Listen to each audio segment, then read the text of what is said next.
Welcome back to the deep dive.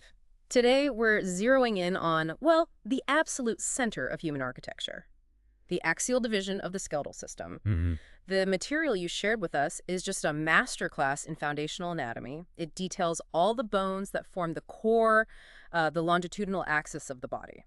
It really is. Our mission today isn't just to list names.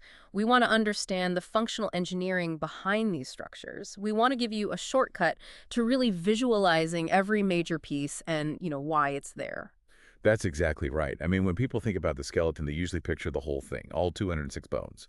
But the axial skeleton is the central support tower. Right. It's made of 80 bones that form the head, the neck, and the trunk. So that's almost 40% of the entire framework, all dedicated to this central protective role. Okay, let's unpack this. What is the core job description for this 80-bone system? Well, it's support and protection primarily. It's the framework that shields the really vital organs in the ventral cavities, your heart, your lungs. It's also the housing unit for our special senses sight, smell, hearing, balance. And functionally, it provides a massive surface area for muscle attachment. This allows us to move our head, our neck, our trunk, and, crucially, it's essential for the mechanics of breathing. So we're breaking the axial skeleton down into 3 sections: the skull, the vertebral column, and the thoracic cage. Let's start at the top with the skull. A structure made of 22 interlocking bones. When we look at this, we have to mentally divide it, right, into the protective cranium and then the facial complex. Exactly. The cranium, or the brain case, that's the tough shell. It's made of 8 bones. 8. Yep. The frontal bone, the occipital, 2 parietals, 2 temporals, plus the ethmoid and the sphenoid. Yeah. Then the facial bones, they handle all the entranceways, the maxillae, mandibles, zygomatics, and so on. Before we dive into the specific features of those bones, let's talk about the joints that connect the cranium, because they're immovable. They're called sutures. Right. When you're trying to quickly visualize the major boundaries, which ones are the most essential to know? You don't need to know every single one immediately, but you have to anchor the main 4 that form what's called the calvaria. The skull cap. The skull cap, exactly. Think of it like this. If you look at the top of the skull, the coronal suture is that primary boundary running sort of ear to ear. It separates the frontal bone from the 2 parietal bones. And around the back. It's the lambdoid suture. It separates the 2 parietal bones from the occipital bone. And then running right down the middle, separating the 2 parietal bones from each other, is the sagittal suture. Okay. And finally, along the sides, separating the parietal bone from the temporal bone, you have the squamous suture. These connections just lock the brain case down into a remarkably rigid structure. Here's where it gets really interesting. Let's look at the engineering of the individual cranial bones. I want to focus on the landmarks that really reveal their function. Let's start with the occipital bone at the very base. Okay, so the occipital bone is where the spine connects to the skull, and the massive hole right in the center is the foramen magnum. Which literally means great hole. It literally means great hole. It's the highway connecting the cranial cavity and the spinal cavity. It's where the brainstem becomes the spinal cord. And on either side of that major opening, there are these 2 crucial bumps. Those are the occipital condyles. They act like little rockers, articulated with the very first vertebra, C1, and that's what allows you to nod your head, yes. We should also just quickly mention the jugular foramen in this area. That's where the internal jugular vein exits the cranium, draining all that venous blood from the brain. Moving to the sides, the temporal bones. They are the protectors of our inner senses. What structural feature really highlights that protective job? The densest, most complex internal section of this bone is called the patressus. Patresse literally means rock-like. Wow. It shields the extremely delicate organs for hearing and for balance. The temporal bone also handles jaw articulation at the mandibular fossa and forms the back part of your cheekbone with its zygomatic process. And what about that mastoid process sticking down behind your ear? That's where things can get clinically risky, isn't it? Yeah, it is. The mastoid process has these internal, interconnected air-filled spaces. They're called mastoid air cells. Okay. And they're connected to the middle ear cavity. Now, while they lighten the skull, if a middle ear infection spreads, it can quickly turn into mastoiditis, which is a really serious infection because it's so close to the brain. Let's talk about the sphenoid bone. This is famously called the keystone of the cranium. I mean, it connects with every other cranial bone. It truly is the linchpin. It looks a bit like a bat when you see it internally. Yeah. Its most prominent feature inside is the sella turcica. Which means Turkish saddle. Exactly. This little depression cradles and protects the tiny but incredibly vital pituitary gland. I mean, if you need to protect the master regulator of your entire endocrine system, you put it in a bony fortress right in the center of your head. And that fortress is the sella turcica. And finally, that strangely shaped ethmoid bone. It helps form the orbital walls, the nasal cavity roof, and it's really the seat of our sense of smell. Functionally, the ethmoid is all about its cribriform plate. This plate is perforated. It looks almost like a sieve with these tiny little holes, or foramina.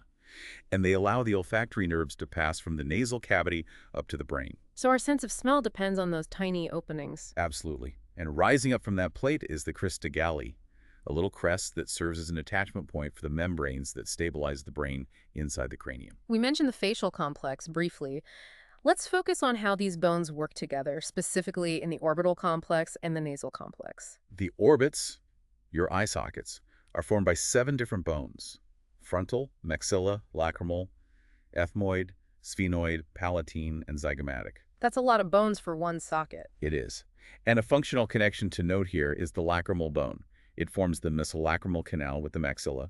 This canal is the reason that when you cry, your nose runs. It's the drainage system for tears. Ah, of course. And what about those air-filled spaces, the paranasal sinuses? They aren't just there to lighten the load, are they? No, not at all.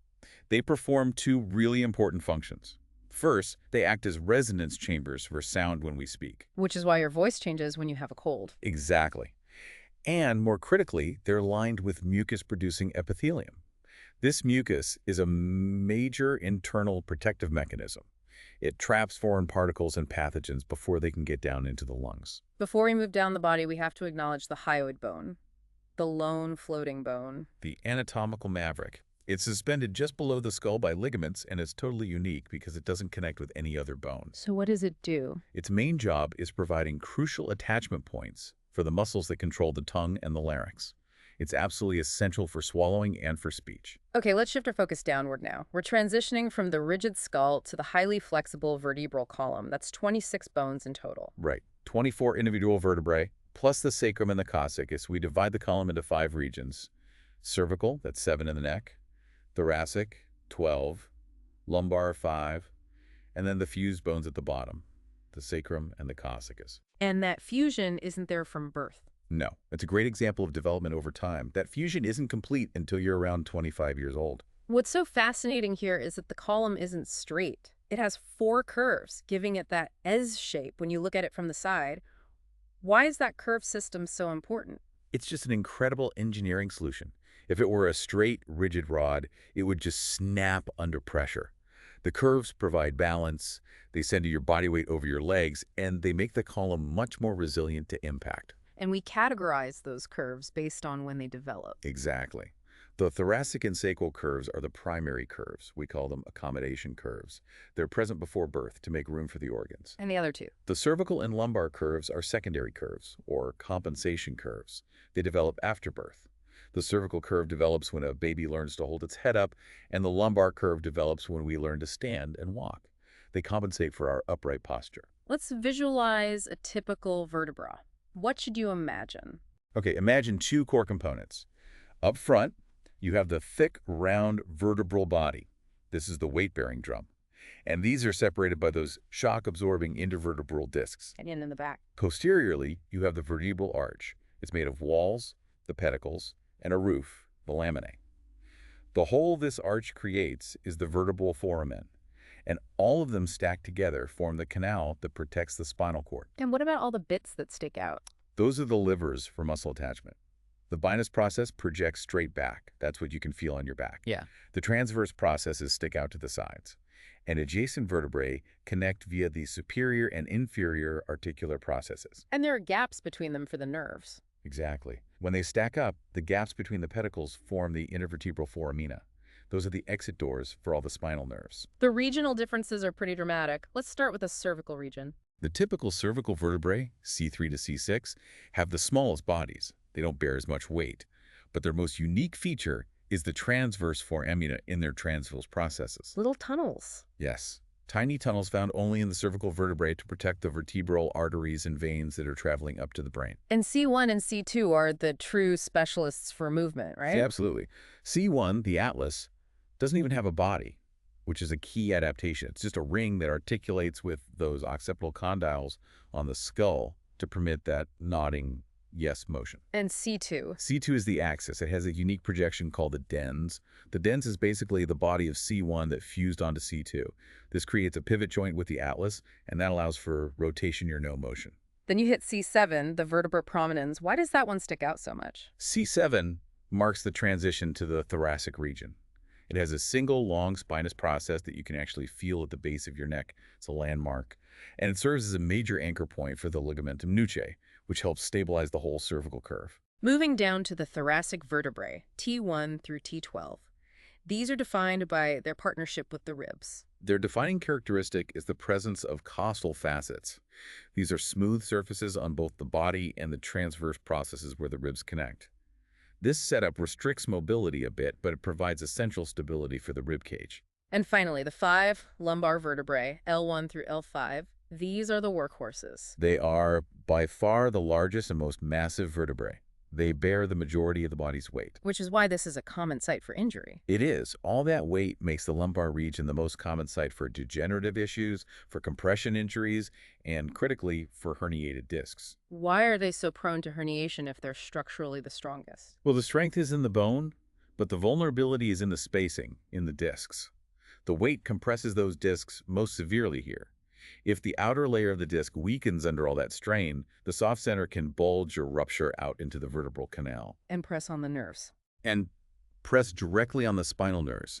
That's the classic cause of sciatica in debilitating lower back pain. That brings us to clinical relevance. We should probably mention abnormal spinal curvatures, lordosis, kyphosis, and scoliosis. Yeah, these are major distortions. Kyphosis is that excessive posterior curve of the thoracic spine, what people call hunchback. Lordosis is the excessive anterior curve, usually in a lumbar spine swayback. And scoliosis is the most common, a lateral or side-to-side curvature. And one of the most critical developmental issues of the column has to be spina bifida. Spina bifida is a failure of the fusion of the vertebral arch, the laminae during embryonic development. If those arches fail to close completely, the protective membranes and sometimes even the spinal cord itself can bulge outward. It just highlights how vital that bony arch is for protecting the nervous system. Let's wrap up our deep dive with the thoracic cage. This is the final piece of the central axis. It is. It consists of the ribs, the sternum, and the thoracic vertebrae. We have 12 pairs of ribs, and we classify them by how they connect to the sternum. True ribs, that's pairs 1 through 7, connect directly to the sternum with their own strip of costal cartilage. False ribs, 8 through 12, have either an indirect connection or no connection at all. And the last 2 pairs are the floating ones. Ribs 11 and 12 are the floating ribs. They are a type of false rib, but they have no anterior connection at all. They're just embedded in the posterior muscles of the body wall, which gives them a bit more freedom of movement. If we look at a single rib, we see the head connecting to the vertebral body and the tubercle connecting to the transverse process. Why is the bottom edge of the rib so important anatomically? Because of the costal groove. This groove runs along the inferior edge of the rib, and it protects the neurovascular bundle, the intercostal nerve, artery, and vein. And that has real clinical implications. It really does.